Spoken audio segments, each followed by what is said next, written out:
ಕನ್ನಡ ಭಾಷೆಗಾಗಿ ಕನ್ನಡಿಗರೆಲ್ಲರೂ ಕೂಡ ಹಲವು ದಶಕಗಳಿಂದ ಹೋರಾಡ್ತಿದ್ದೀವಿ. SSLC ಮಕ್ಕಳು ಸುಮಾರು 1,42,000 ಮಕ್ಕಳು ಹಿಂದಿ ಭಾಷೆಯಲ್ಲಿ ಫೇಲ್ ಆಗಿದ್ದಾರೆ. ಕರ್ನಾಟಕದಿಂದ ಹೊರ ರಾಜ್ಯಗಳಲ್ಲಿ ಕೆಲಸ ಮಾಡ್ತಿರುವ ಸಂಖ್ಯೆ ಎಷ್ಟು ಅಂತ ನೋಡಿದಾಗ ನಮಗೆ ಆಶ್ಚರ್ಯ ಆಗುತ್ತೆ. ಹಿಂದಿನ ಯಾರು ವಿರೋಧಿಸ್ತಾ ಇಲ್ಲ, ಹಿಂದಿನ ನಮಗೆ ಅನಾವಶ್ಯಕವಾಗಿ ಕನ್ನಡಿಗರ ಮೇಲೆ ಹೇರ್ತಾ ಇರುತ್ತಿದೆಯಲ್ಲ, ಅದನ್ನು ನಾವು ವಿರೋಧಿಸಲೇಬೇಕಾಗುತ್ತೆ. ಹಿಂದಿಯನ್ನು ಕಂಪಲ್ಸರಿ ಮಾಡಿ ಮೂರನೇ ಭಾಷೆಯಾಗಿ ಓದಬೇಕು ಅಂತ ಹೇಳುವಂಥದ್ದು ಇದೆಯಲ್ಲ, ಅದು ತಪ್ಪು. ನಮ್ಮ ನೆಲ ಜಲ ಎಲ್ಲವೂ ಕೂಡ ಕನ್ನಡವೇ ಆಗಿರುವಂಥ ಸಂದರ್ಭದಲ್ಲಿ ನಾವು ಯಾವುದೋ ಒಂದು ಹಿಂದಿನ ಕಲಿಯೋದ್ರಿಂದ ನಮಗೆ ಯಾವ ಪ್ರಯೋಜನವೂ ಇಲ್ಲ.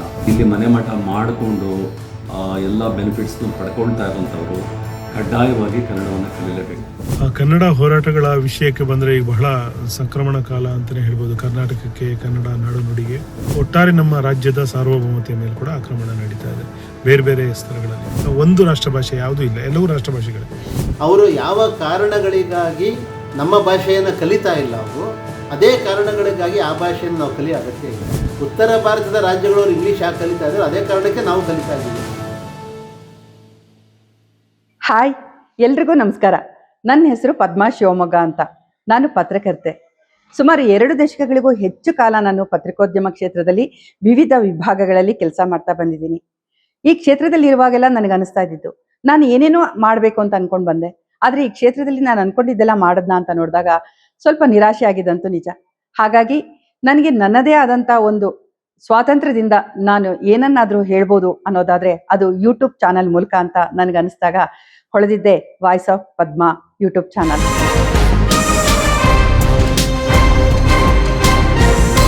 ಈ ಚಾನಲ್ ಮೂಲಕ ನಾನು ವಸ್ತುನಿಷ್ಠವಾಗಿ ಮತ್ತೆ ನನ್ನ ಅಂತರಂಗದ ಕಣ್ಣು, ನನ್ನ ಕಣ್ಣಿನಿಂದ ಕಂಡಂಥ ಹಲವು ವಿಚಾರಗಳನ್ನು ನನ್ನ ದೃಷ್ಟಿಕೋನದಲ್ಲಿ ನಿಮಗೆ ಹೇಳಬೇಕು, ನಿಮ್ಮೊಂದಿಗೆ ಹಂಚ್ಕೊಳ್ಬೇಕು ಅನ್ನೋ ಆಸೆಯಿಂದ ನಾನು ಯೂಟ್ಯೂಬ್ ಚಾನಲ್ನ ಪ್ರಾರಂಭ ಮಾಡ್ತಿದ್ದೀನಿ.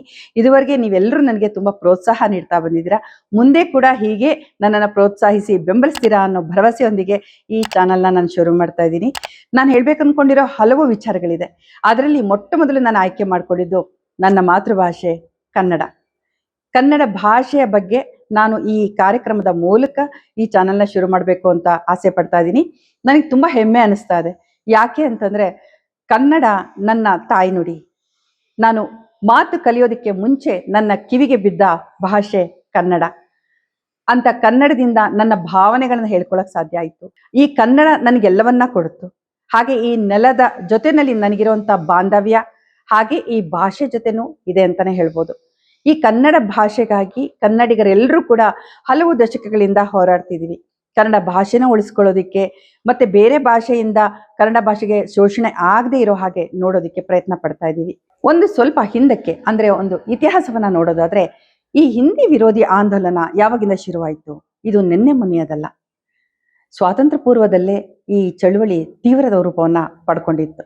ಸ್ವಲ್ಪ ಹಿಂದಕ್ಕೆ ತಿರುಗಿ ನೋಡಿದಾಗ south Indian liberal federation justice party ಅಂತ ಏನಿರುತ್ತೆ, ಅದು ಸ್ವಾಭಿಮಾನಿ ಚಳುವಳಿಯ ಜನಕರಾದಂಥ ಅಂದರೆ ಸೆಲ್ಫ್ ರೆಸ್ಪೆಕ್ಟ್ ಮೂವ್ಮೆಂಟ್ನ ತಂದೆ ಪೆರಿಯಾರ್ ಅವರು ಮತ್ತು ಜಸ್ಟಿಸ್ ಮೂವ್ಮೆಂಟ್ನ ಜನಕರಾದಂಥ KC ರೆಡ್ಡಿ ಅವರ ನೇತೃತ್ವದಲ್ಲಿ ಬ್ರಿಟಿಷರ ಬಳಿಗೆ ದಕ್ಷಿಣ ಭಾರತಕ್ಕೆ ಅನ್ಯಾಯ ಆಗ್ತಿದೆ ಅಂತ ಕೇಳಕ್ಕೆ ಹೋಗ್ತಾರೆ. ಅದೇನಂತಂದ್ರೆ ಉತ್ತರ ಭಾರತದಿಂದ ದಕ್ಷಿಣ ಭಾರತಕ್ಕೆ ತುಂಬಾ ಅನ್ಯಾಯ ಆಗ್ತಾ ಇದೆ ಅಂತ. ಹಲವು ವಿಚಾರಗಳಲ್ಲಿ ಈ ದಬ್ಬಾಳಿಕೆ ನಡೀತಾ ಇದೆ, ಅನ್ಯಾಯ ಆಗ್ತಿದೆ ಅನ್ನೋದು ಅಂದಿನಿಂದ ಇವತ್ತಿನವರೆಗೂ ಅದು ನಡೀತಾ ಬಂದಿದೆ. ಈ ಎಲ್ಲ ಅನ್ಯಾಯಗಳಲ್ಲಿ ಕನ್ನಡದ ವಿಷಯ ಕೂಡ ಒಂದಾಗಿತ್ತು. ಅಂದ್ರೆ ಮಾತೃಭಾಷೆ ದಕ್ಷಿಣ ಭಾರತದ ಭಾಷೆಗಳಿಗೆ ಹಿಂದಿಯನ್ನ ಹೇರಿಕೆ ಮಾಡಲಾಗ್ತಿದೆ, ಈ ದಕ್ಷಿಣ ಭಾರತದಲ್ಲಿ ಹಿಂದಿಯನ್ನ ಹೇರಿ ದೌರ್ಜನ್ಯ ಮಾಡಲಾಗ್ತಿದೆ ಅನ್ನೋದು ಈ ದಕ್ಷಿಣ ಭಾರತದ ಎಲ್ಲರ ಒಂದು ವಿರೋಧ ಆಗಿತ್ತು, ಮತ್ತೆ ಒಂದು ಆರೋಪ ಆಗಿತ್ತು. ಹೀಗೆ ಶುರುವಾದಂಥ ಒಂದು ಆಂದೋಲನ ಕೊನೆಗೆ ದ್ರಾವಿಡ ಕಳಗಂ ಅನ್ನೋ ಪಾರ್ಟಿಯನ್ನೇ ಹುಟ್ಟಾಕ್ತು. ಕೊನೆಗೆ ಪೆರಿಯಾರ್ ಅವರು ಈ ಹಿಂದಿ ವಿರೋಧಿ ಚಳುವಳಿಯನ್ನ ದ್ರಾವಿಡ ಚಳುವಳಿಯನ್ನಾಗಿ ಪರಿವರ್ತಿಸ್ಬಿಟ್ಟು ತಮಿಳುನಾಡಲ್ಲಿ ದೊಡ್ಡ ಹೋರಾಟವನ್ನ ಮಾಡ್ತಾರೆ. ಹಾಗಾಗಿ ತಮಿಳುನಾಡಲ್ಲಿ ಇವತ್ತಿಗೂ ಕೂಡ ತಮಿಳು ಭಾಷೆಯನ್ನ ಎಷ್ಟು ತುಂಬಾ ಚೆನ್ನಾಗಿ ಅವ್ರು ಬಳಸ್ತಾರೆ ಅಂದ್ರೆ ಬೇರೆ ಯಾವುದೇ ಭಾಷೆಗೆ ಅಲ್ಲಿ ಹೆಚ್ಚಿನ ಪ್ರಾಮುಖ್ಯತೆಯನ್ನ ಕೊಡೋದಿಲ್ಲ. ಅಂದ್ರೆ ತಮಿಳು ಭಾಷೆನ ಉಳಿಸ್ಕೊಳ್ಳೋದಕ್ಕಾಗಿ ಅವರು ಮಾಡಿದಂಥ ಹೋರಾಟದ ಫಲ ಅದು. ಹಾಗೇನೆ ಮುಂದುವರೆದಂಥ ಆ ಚಳುವಳಿ ಇವತ್ತಿನವರೆಗೂ ನಡ್ಕೊಂಡು ಬಂದಿದೆ. ಹಿಂದಿ ವಿರೋಧಿ ಚಳುವಳಿ ನಡೀತಾನೆ ಇದೆ ಎಲ್ಲ ಕಡೆ. ಅಂದ್ರೆ ಆಡಳಿತ ಭಾಷೆಯಾಗಿ ಮತ್ತೆ ಬೇರೆಲ್ಲ ಕಡೆಗಳಲ್ಲೂ ಕೂಡ ಹಿಂದಿಯನ್ನು ಹೇರೋ ಪ್ರಯತ್ನ ಉತ್ತರ ಭಾರತದವರು ಮಾಡ್ತಾನೆ ಇದ್ದಾರೆ, ಕೇಂದ್ರ ಸರ್ಕಾರ ಮಾಡ್ತಾನೆ ಬಂದಿದೆ. ಇದಾದ ನಂತರ ಸುಮಾರು 60ರ ದಶಕದಲ್ಲಿ ಕರ್ನಾಟಕದಲ್ಲಿ ಕೂಡ ಹಿಂದಿ ವಿರೋಧಿ ಚಳವಳಿ ಜೋರಾಗಿ ನಡೀತು. ಆಗ kill kill Hindi, kiss kiss English ಅನ್ನೋ ಘೋಷಣೆಯೊಂದಿಗೆ ಎಲ್ಲರೂ ಬೀದಿಗಿಳಿದ್ರು, ಕನ್ನಡ ಪರ ಹೋರಾಟವನ್ನ ಮಾಡಿದ್ರು. ಇವತ್ತಿಗೂ ಕೂಡ ಈ ಹೋರಾಟ ಹಾಗೆ ಮುಂದುವರೆದಿದೆ ಅಂತಂದ್ರೆ ಕನ್ನಡ ಭಾಷೆನ ಉಳಿಸ್ಕೊಳ್ಳೋದಿಕ್ಕೆ ನಾವು ಇಷ್ಟೆಲ್ಲ ಹೋರಾಡ್ಬೇಕಾ ಅನ್ನೋದು ನಮ್ಮ ಮುಂದೆ ಇರುವಂತ ಪ್ರಶ್ನೆ. ಕರ್ನಾಟಕ ರಾಜ್ಯದಲ್ಲಿ 2024ನೇ ಇಸ್ವಿನಲ್ಲಿ SSLC ಪರೀಕ್ಷೆನಲ್ಲಿ ಸುಮಾರು 90,000ಕ್ಕೂ ಹೆಚ್ಚು ಮಕ್ಕಳು ಹಿಂದಿನಲ್ಲಿ ಫೇಲ್ ಆಗಿದ್ರು. ಹಾಗೆ 2025ರಲ್ಲಿ SSLC ಮಕ್ಕಳು ಸುಮಾರು 1,42,000 ಮಕ್ಕಳು ಹಿಂದಿ ಭಾಷೆನಲ್ಲಿ ಫೇಲ್ ಆಗಿದ್ದಾರೆ. ಹಾಗಾದ್ರೆ ಹಿಂದಿ ಕಷ್ಟ ಅನ್ನೋದಾದ್ರೆ ಮತ್ತೆ ನಮಗೆ ಅದು ಹೆಚ್ಚು ಅಗತ್ಯ ಇಲ್ಲ ಅನ್ನೋದಾದ್ರೆ ಕಲಿಯೋದಾದ್ರೂ ಯಾಕೆ ಅಂತ. ಹಾಗಾಗಿ ಕಟ್ಟುನಿಟ್ಟಾಗಿ ಇವತ್ತು ಅದರಲ್ಲೂ AI ಯುಗದಲ್ಲಿ ನಾವು ಭಾಷೆಗಿಂತ ಹೆಚ್ಚಾಗಿ ಒಂದು ಸ್ಕಿಲ್ ಡೆವಲಪ್ಮೆಂಟ್ ಅಂದ್ರೆ ಏನು, ಕೌಶಲ ಅಭಿವೃದ್ಧಿಗೆ ಗಮನ ಕೊಡಬೇಕಾಗತ್ತೆ. ಜೊತೆನಲ್ಲಿ ಮಕ್ಕಳಿಗೆ ಭಾಷೆ ಹೊರೆಯಾಗದಂತೆ, ಅಡ್ಡಿ ಆಗದಂತೆ ಅವರ ಶಿಕ್ಷಣಕ್ಕೆ ನೋಡ್ಕೋಬೇಕಾಗತ್ತೆ. ಇಷ್ಟೆಲ್ಲ ಆದ್ಮೇಲೂ ಕೂಡ ಅವರು ಹಿಂದಿಯನ್ನ ಆಯ್ಕೆ ಮಾಡ್ಕೊಳ್ತಾರೆ ಅಂತಂದ್ರೆ ಅಲ್ಲಿಗೆ ಮತ್ತೆ ನಾವು ಏನನ್ನ ಮಾಡ್ತಾ ಇದೀವಿ, ಕನ್ನಡವನ್ನ ಹೇಗೆ ರಕ್ಷಿಸ್ಕೊಳ್ತೀವಿ ಅನ್ನೋದು ನಮ್ಮ ಮುಂದಿರುವಂತ ಪ್ರಶ್ನೆ. ಇದು ನಿಜವಾಗ್ಲೂ ನಮಗೆ 3ನೇ ಭಾಷೆಯಾಗಿ ಹಿಂದಿ ಅಗತ್ಯ ಇದೆಯಾ ಅನ್ನೋದನ್ನ ನಾವು ಪ್ರಶ್ನೆ ಹಾಕೊಳ್ಬೇಕು. ನಮಗೆ ಬೇಕಾಗಿರೋದು ಇಂಗ್ಲಿಷ್, ಯಾಕಂದ್ರೆ ಇವತ್ತಿಗೂ ಭಾರತದಾದ್ಯಂತ ಆಡಳಿತದಲ್ಲಿರೋದು ಇಂಗ್ಲಿಷ್. ಹೀಗಿದ್ದಾಗ ನಮ್ಮ ಮಾತೃಭಾಷೆ ಮತ್ತು ಇಂಗ್ಲಿಷರ ಜೊತೆಗೆ ಹಿಂದಿ ನಮಗೆ ಯಾಕಾಗಿ ಬೇಕು ಅನ್ನೋ ಪ್ರಶ್ನೆ ಕೂಡ ನಮ್ಮ ಮುಂದೆ ಬೇಕಾಗಿದೆ. ಈಗ ಹಿಂದಿ ನಮಗೆ ಯಾಕಾಗಿ ಬೇಕಾಗಿದೆ, ನಮ್ಮ ಕರ್ನಾಟಕದಿಂದ ಹೊರಗೆ ಹೋಗುವವರಿಗೆ ಅಂದ್ರೆ ಉತ್ತರ ಭಾರತದಲ್ಲಿ ಕೆಲಸ ಮಾಡಬೇಕಾಗಿ ಬಂದ್ರೆ ಆಗ ಹಿಂದಿಯನ್ನ ಕಲಿಬೇಕಾಗುತ್ತೆ. ಅದು ನಿಜನೇ. ನಾವು ಯಾವುದೇ ಬೇರೆ ಭಾಷೆ ಇರುವಂತ ಜಾಗಕ್ಕೆ ಹೋದಾಗ ಆ ಸ್ಥಳೀಯ ಭಾಷೆಯನ್ನ ಗೌರವಿಸಬೇಕು, ಆ ಭಾಷೆಯನ್ನ ನಾವು ಕಲಿಬೇಕು, ಅಲ್ಲಿಯ ಜನರ ಜೊತೆ ಸಂವಹನ ಮಾಡಬೇಕು. ಆದ್ರೆ ಕರ್ನಾಟಕದಿಂದ ಹೊರ ರಾಜ್ಯಗಳಲ್ಲಿ ಕೆಲಸ ಮಾಡ್ತಿರುವ ಸಂಖ್ಯೆ ಎಷ್ಟು ಅಂತ ನೋಡಿದಾಗ ನಮ್ಗೆ ಆಶ್ಚರ್ಯ ಆಗುತ್ತೆ. ಯಾಕಂದ್ರೆ ಡೆಲ್ಲಿನಲ್ಲಿ ಇತ್ತೀಚಿನ ವರದಿ ಪ್ರಕಾರ 11,000 ಜನ ಕನ್ನಡಿಗರು ಇದ್ದಾರೆ, ಅಂದ್ರೆ ಅಲ್ಲಿ ಉದ್ಯೋಗ ಮಾಡ್ತಾ ಇದ್ದಾರೆ ಅಂತ. ಕೇವಲ 11,000 ಜನ. ಹಾಗಾದ್ರೆ ನಮ್ಗೆ ಹಿಂದಿ ಭಾಷೆಯನ್ನ ಇಡೀ ಕರ್ನಾಟಕದಾದ್ಯಂತ ಎಲ್ಲರಿಗೂ ಕಲಿಸೋ ಅಗತ್ಯ ಇದೆಯಾ? ಇದು ನಮ್ಮ ಮುಂದಿನ ಪ್ರಶ್ನೆ. ಮತ್ತೆ ನಮ್ಮ ಮುಂದೆ ಇನ್ನೊಂದು ಪ್ರಶ್ನೆ ಇದೆ. ಹೊರ ರಾಜ್ಯದಿಂದ ಬಂದವರಿಗೆ ನಾವು ಕನ್ನಡ ಕಲಿಸ್ತಿದೀವ? ಹೊರ ರಾಜ್ಯದಿಂದ ಬಂದವರು ಇಲ್ಲೇ ನೆಲೆಸ್ತಾರೆ, ತಮ್ಮ ಮಕ್ಕಳನ್ನ ಇಲ್ಲಿನ ಶಾಲೆಗೆ ಸೇರಿಸ್ತಾರೆ, ಇಲ್ಲೇ ಜೀವನವನ್ನ ಮುಂದುವರಿಸ್ತಾರೆ, ಇಲ್ಲೇ ಉದ್ಯೋಗ ಮಾಡ್ತಾರೆ. ಇವತ್ತು ಕರ್ನಾಟಕದಲ್ಲಿ, ಅದರಲ್ಲೂ ಬೆಂಗಳೂರಿನಲ್ಲಿ ಭಾರತದ ಮೂಲೆ ಮೂಲೆಗಳಿಂದ ಲಕ್ಷಾಂತರ ಜನರು ಬಂದು ಉದ್ಯೋಗ ಮಾಡ್ತಾ ಇದ್ದಾರೆ. ಹಾಗಾದ್ರೆ ಒಂದು ಉದಾಹರಣೆ ಕೊಡ್ತೀನಿ. ಈಗ ನಮ್ಮ ಮನೆಗೆ ನಾವೊಂದು 10 ಜನ ಇರುವ ಮನೆ, ಒಂದು ಕನ್ನಡದ ಕುಟುಂಬ. ಈ ಕುಟುಂಬಕ್ಕೆ ಒಬ್ರು ಕೆಲಸಕ್ಕಾಗಿ ಬರ್ತಾರೆ, ಅವರು ಪರಭಾಷೆಯ ಕೆಲಸದವರು. ಅವರು ಕೆಲಸಕ್ಕಾಗಿ ಬಂದಾಗ ಅವರು ನಮ್ಮ ಭಾಷೆಯನ್ನ ಕಲಿತಾರ ಅಥವಾ ನಾವು ಅವರ ಭಾಷೆಯನ್ನ ಕಲಿತು ಅವರ ಜೊತೆ ಸಂವಹನ ಮಾಡ್ಬೇಕಾ?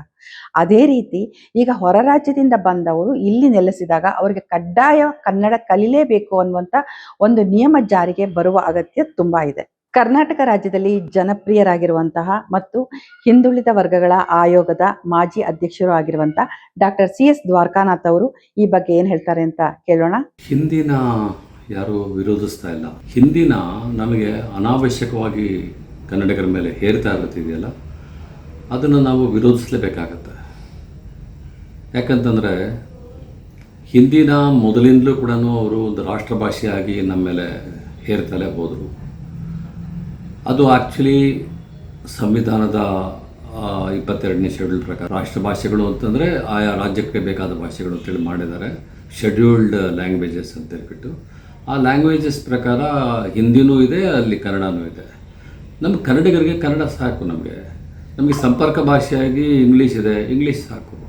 ಹಿಂದಿ ಒಂದು ಯಾಕೆ ನಮ್ಮ ಮೇಲೆ ಹೇರಿಕೆ ಆಗಬೇಕು ಅನ್ನೋದು ನಮ್ಮ ಮುಂದೆ ಇರುವಂಥ ಪ್ರಶ್ನೆ. ಹಿಂದಿಯನ್ನು ಕಂಪಲ್ಸರಿ ಮಾಡಿ 3ನೇ ಭಾಷೆಯಾಗಿ ಓದಬೇಕು ಅಂತ ಹೇಳುವಂಥದ್ದು ಇದೆಯಲ್ಲ, ಅದು ತಪ್ಪು. 3ನೇ ಭಾಷೆ ಆ ವಿದ್ಯಾರ್ಥಿಗೆ ಬಿಡಬೇಕು. ಅವರ ಆಯ್ಕೆ ಯಾವುದಿದೆಯೋ ಅಥವಾ ಅವ್ರ ಮಾತೃಭಾಷೆ ಯಾವುದಿದೆಯೋ ಅದನ್ನು ಅವರು ಓದ್ಕೋಬೋದು. ಹಿಂದಿನ ಇಂಟ್ರೆಸ್ಟ್ ಇರುವಂಥವ್ರು, ಹಿಂದಿ ಬಗ್ಗೆ ಆಸಕ್ತಿ ಇರುವಂಥವ್ರು ಓದ್ಕೊಂಡ್ರೆ ನಮಗೇನು ಅಭ್ಯಂತರ ಇಲ್ಲ. ಆದರೆ ಹಿಂದಿನ 3ನೇ ಭಾಷೆ ಅಂತೇಳಿ ಹೇರೋದಿದೆಯಲ್ಲ, ಅದು ತಪ್ಪು. ಈಗ ನಮಗೆ ನಮ್ಮ ನೆಲ ಜಲ ಎಲ್ಲವೂ ಕೂಡ ಕನ್ನಡವೇ ಆಗಿರುವಂಥ ಸಂದರ್ಭದಲ್ಲಿ ನಾವು ಯಾವುದೋ ಒಂದು ಹಿಂದಿನ ಕಲಿಯೋದ್ರಿಂದ ನಮಗೆ ಯಾವ ಪ್ರಯೋಜನವೂ ಇಲ್ಲ. ಅದು ಮಕ್ಕಳ ಮೇಲೆ ಹೆಚ್ಚು ಪ್ರೆಷರ್ ಕ್ರಿಯೇಟ್ ಆಗುತ್ತೆ ಅಂತ ನನಗನ್ಸುತ್ತೆ. ಬೇರೆ ಬೇರೆ ರಾಜ್ಯಗಳಿಂದ ಬಂದು ಇಲ್ಲಿ ಸೆಟ್ಲಾಗಿ ಇಲ್ಲಿ ಮನೆ ಮಠ ಮಾಡಿಕೊಂಡು ಇರೋವಂಥವರು ಮತ್ತು ಈ ರಾಜ್ಯದ ಎಲ್ಲ ಬೆನಿಫಿಟ್ಸ್ನ ಪಡ್ಕೊಳ್ತಾ ಇರೋವಂಥವರು ಕಡ್ಡಾಯವಾಗಿ ಕನ್ನಡವನ್ನು ಕಲೀಲೇಬೇಕು. ಕನ್ನಡ ಇದು ಕರ್ನಾಟಕದಲ್ಲಿ ಸಂಪರ್ಕ ಭಾಷೆಯೂ ಆಗಿರ್ಬೋದು. ಇದು ಅದನ್ನು ಕೂಡ ನಾವು ತಳ್ಳಿ ಹಾಕ್ಲಿಕ್ಕಾಗಲ್ಲ. ಆ ಕಾರಣಕ್ಕೋಸ್ಕರ ಕರ್ನಾಟಕದಲ್ಲಿ ಯಾರೇ ಬಂದು ನೆಲೆಸಿದ್ರು ಕೂಡ ಅವ್ರು ಕಡ್ಡಾಯವಾಗಿ ಕನ್ನಡವನ್ನು ಒಂದು ಭಾಷೆಯಾಗಿ ತಗೊಂಡು ಅವ್ರು ಕಲಿಯಲೇಬೇಕಾಗತ್ತೆ. ಅದು ನಾವೇನು ಬಲವಂತ ಮಾಡ್ತಾ ಇರುತ್ತಲ್ಲ, ಅದು ಅವರ ಬದುಕಿನ ಪ್ರಶ್ನೆ ಕೂಡ ಆಗಿರೋದ್ರಿಂದ ಅದು ಕಲಿಯಲೇಬೇಕಾಗತ್ತೆ. ಇದು ಬರೀ ಕನ್ನಡಿಗರಿಗೆ ಸೀಮಿತ ಅಲ್ಲ. ನೀವು ತಮಿಳ್ನಾಡಿಗೆ ಹೋದ್ರೂ ಕೂಡ ತಮಿಳು ಕಲಿಬೇಕಾಗತ್ತೆ, ಆಂಧ್ರಕ್ಕೆ ಹೋದ್ರೂ ಕೂಡ ತೆಲುಗು ಕಲಿಬೇಕಾಗತ್ತೆ, ಕೇರಳಕ್ಕೆ ಹೋದ್ರೂ ಕೂಡ ಮಲಯಾಳಂ ಕಲಿಬೇಕಾಗತ್ತೆ. ಅದೇ ರೀತಿಯಲ್ಲಿ ಕನ್ನಡವನ್ನು ಕೂಡ ಕಲಿಬೇಕಾಗತ್ತೆ. ಹೊರಗಡೆಯವರು ಇಲ್ಲಿ ಬಂದು ವ್ಯಾಪಾರ ಮಾಡ್ಬೋದು, ಇಲ್ಲಿ ವ್ಯವಹಾರ ಮಾಡ್ಬೋದು, ಕೋಟ್ಯಾಂತರ ರೂಪಾಯಿ ಇಲ್ಲಿ ಲಾಭ ಮಾಡ್ಕೋಬೋದು. ಈ ಭಾಷೆ ಅಂತ ಕಲಿಯಲ್ಲ ಅಂದರೆ ಹೆಂಗೆ? ಈ ಭಾಷೆ ಬಗ್ಗೆನೇ ಅವ್ರಿಗೆ ಯಾವುದೇ ನಿಲುವಿಲ್ಲದೆ ಇದ್ದರೆ ಇನ್ನು ಇಲ್ಲಿ ಬಂದು ಅವರು ಬರೀ ಹಣ ಮಾಡಲಿಕ್ಕೆ ಬರ್ತಾ ಇದ್ದಾರೆ. ಅದು ತಪ್ಪು ಅನಿಸುತ್ತೆ. ಕನ್ನಡವನ್ನು ಕಡ್ಡಾಯಗೊಳಿಸೋದು ಅಂತ ಹೇಳಿದ್ರೆ, ಈಗ ದ್ವಿಭಾಷಾ ನೀತಿಯನ್ನು ನಾನು ಆಗಲೇ ಹೇಳಿದ್ದೀನಿ. ದ್ವಿಭಾಷಾ ನೀತಿಯಲ್ಲಿ ಒಂದು ಭಾಷೆ ಇಂಗ್ಲೀಷ್ ಅವ್ರು ತಗೋಬೋದು, ಅದು ಸಂಪರ್ಕ ಭಾಷೆ, ಅದು ವಿಶ್ವದಲ್ಲಿ ಸಂಪರ್ಕ ಭಾಷೆ ಅಂತ ತಗೋಬೋದು. ಮತ್ತೊಂದು ಕನ್ನಡವನ್ನು ಕಡ್ಡಾಯಗೊಳಿಸ್ಬೇಕಾಗತ್ತೆ. ಯಾಕಂತಂದರೆ ಅದು ಈ ನೆಲದ ಭಾಷೆ ಅನ್ನೋ ಕಾರಣಕ್ಕೋಸ್ಕರ ಅದನ್ನು ಸರ್ಕಾರ ಆಗಲಿ ಅಥವಾ ಶಿಕ್ಷಣ ಇಲಾಖೆ ಆಗಲಿ ಅದ್ರ ಬಗ್ಗೆ ನಿಲುವು ತಗೊಳ್ಳೋಂಥದ್ದು ಬಹಳ ಇಂಪಾರ್ಟೆಂಟು. ಮತ್ತು ಬೇರೆ ರಾಜ್ಯಗಳಲ್ಲಿ ಈಗಾಗಲೇ ಆ ನಿಲುವನ್ನು ತಗೊಂಡಿದ್ದಾರೆ. ಈಗ ತಮಿಳುನಾಡು ಅಲ್ಲೆಲ್ಲ ತಗೊಂಡಿದ್ದಾರೆ. ಅದೇ ರೀತಿ ನಾವು ತಗೊಂಡ್ರು ಕೂಡ ತಪ್ಪಿಲ್ಲ. ಅದು ಚಲನಚಿತ್ರ ಗೀತ ರಚನೆಕಾರ ಕವಿರಾಜ್, ನಿಮ್ಗೆಲ್ರಿಗೂ ಗೊತ್ತಿದೆ, ಸುಮಧುರವಾದ ಗೀತೆಗಳ ಜೊತೆಯಲ್ಲಿ ಅವರು ಯಾವಾಗಲೂ ನಮ್ಮ ಮನಸ್ಸನ್ನ ಅವರು ತಣಿಸ್ತಾನೆ ಇರ್ತಾರೆ. ಕವಿರಾಜ್ ಅವರು ಕೇವಲ ಸಿನಿಮಾಗೆ ಕೆಲಸ ಮಾಡ್ತಾ ಇಲ್ಲ, ಅವರು ಕನ್ನಡ ಪರ ಹೋರಾಟಗಾರರು ಕೂಡ. ಹಲವು ದಶಕಗಳಿಂದ ಅವರು ಕನ್ನಡಕ್ಕಾಗಿ ಹೋರಾಡ್ತಾ ಬಂದಿದ್ದಾರೆ. ಈಗ ಕನ್ನಡ ಚಳವಳಿನಲ್ಲಿ ಕೂಡ ತೊಡಗಿಸ್ಕೊಂಡಿದ್ದಾರೆ. ಅವ್ರು ಏನ್ ಹೇಳ್ತಾರೆ ಅನ್ನೋದನ್ನ ಕೇಳೋಣ. ನಮಸ್ಕಾರ, ನಾನು ನಿಮ್ಮ ಕವಿರಾಜ್. ಕನ್ನಡ ಹೋರಾಟಗಳ ವಿಷಯಕ್ಕೆ ಬಂದರೆ ಈಗ ಬಹಳ ಸಂಕ್ರಮಣ ಕಾಲ ಅಂತಲೇ ಹೇಳ್ಬೋದು ಕರ್ನಾಟಕಕ್ಕೆ, ಕನ್ನಡ ನಾಡು ನುಡಿಗೆ. ಯಾಕೆಂದರೆ ಎಲ್ಲ ದಿಕ್ಕಿನಿಂದಲೂ ನಮ್ಮ ಮೇಲೆ ಒಂದು ರೀತಿ ಆಕ್ರಮಣ ಅಂತಲೇ ಹೇಳ್ಬೋದು ನಡೀತಾ ಇದೆ. ನಮ್ಮ ಸಂಸ್ಕೃತಿ ಮೇಲಾಗಿರ್ಬೋದು, ನಮ್ಮ ನುಡಿ ಮೇಲಾಗಿರ್ಬೋದು, ನಮ್ಮ ಮಣ್ಣಿನ ಮೇಲೆ, ಭೂಮಿ ಮೇಲಾಗಿರ್ಬೋದು, ಅಥವಾ ಒಟ್ಟಾರೆ ನಮ್ಮ ರಾಜ್ಯದ ಸಾರ್ವಭೌಮತೆಯ ಮೇಲೆ ಕೂಡ ಆಕ್ರಮಣ ನಡೀತಾ ಇದೆ ಬೇರೆ ಬೇರೆ ಸ್ತರಗಳಲ್ಲಿ. ಮೊದಲನೆಯ ದೊಡ್ಡ ಸಮಸ್ಯೆ ನಮ್ಮದು ಹಿಂದಿ ಹೇರಿಕೆ.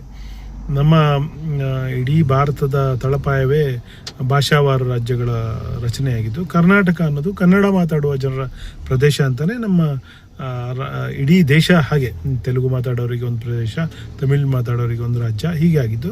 ಸೊ ಕರ್ನಾಟಕ ಕನ್ನಡದವ್ರದ್ದು, ಕನ್ನಡ ಇಲ್ಲಿ ಸಾರ್ವಭೌಮ ಆಗಿರಬೇಕಾಗಿತ್ತು.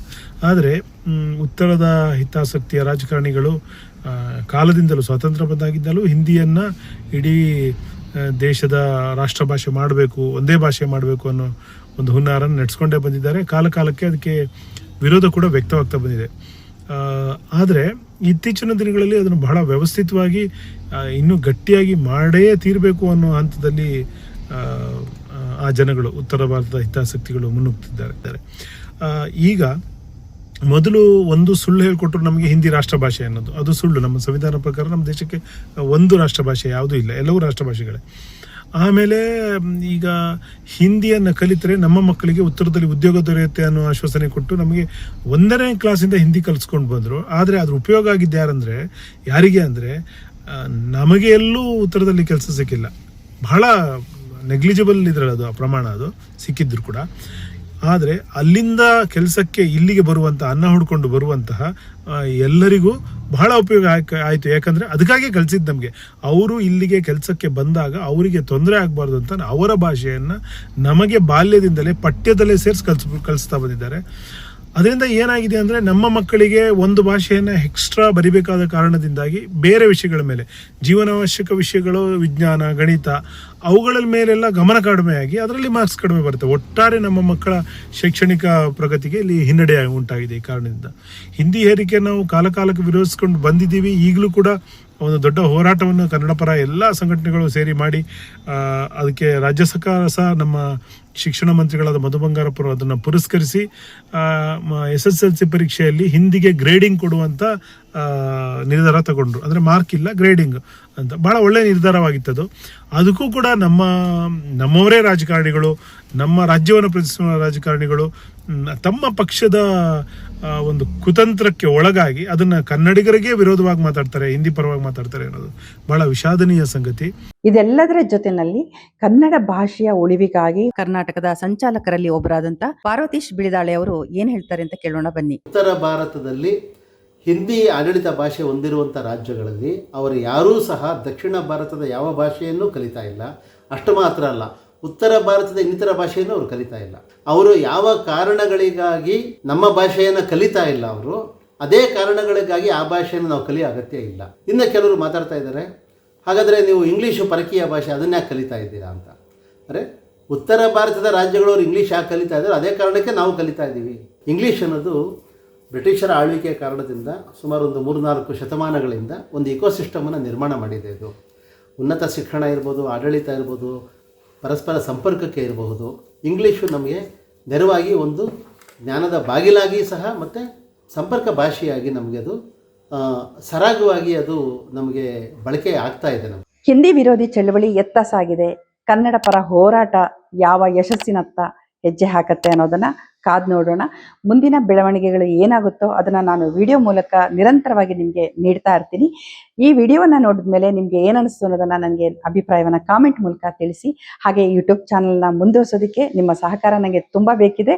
ಸಬ್ಸ್ಕ್ರೈಬ್ ಮಾಡಿ ಅಂತ ನಾನು ಕೇಳ್ಕೊಳ್ತಿದ್ದೀನಿ. ಮತ್ತೆ ಭೇಟಿಯಾಗೋಣ. ನಿಮ್ಗೆಲ್ರಿಗೂ ಒಳ್ಳೇದಾಗ್ಲಿ. ನಮಸ್ಕಾರ.